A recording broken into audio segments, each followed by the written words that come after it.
Terungkap tabiat siswi SD, sekolah dasar, pembunuh ibu kandung di Medan, Sumatera Utara.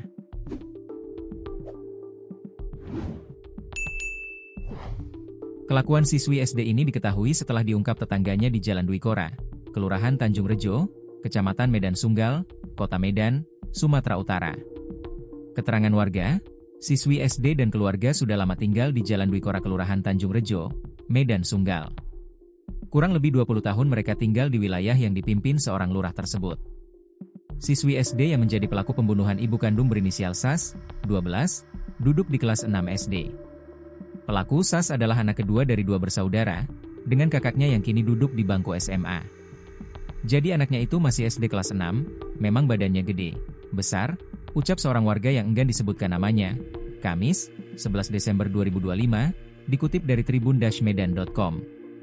Pembunuhan tersebut diketahui terjadi di Jalan Dwi Kora, Kelurahan Tanjung Rejo, Kecamatan Medan Sunggal, Kota Medan, Sumatera Utara.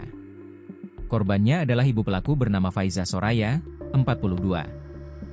Warga mengungkap bahwa SAS dikenal sebagai anak yang baik, pendiam, ramah, dan juga berprestasi di sekolahnya. Kami tidak menyangka anaknya bisa melakukan itu. Ia adalah anak yang paling ramah, baik saat bertemu dengan orang. Tak hanya itu, ia juga berprestasi dalam mengikuti lomba di sekolahnya, ujar warga tersebut. Warga juga mengungkapkan bahwa keluarga korban termasuk tertutup dan jarang berinteraksi dengan lingkungan sekitar. Korban hampir tidak pernah bergaul dengan tetangga dan sangat jarang keluar rumah. Mereka itu orangnya tertutup, jadi satu keluarga itu jarang keluar rumah.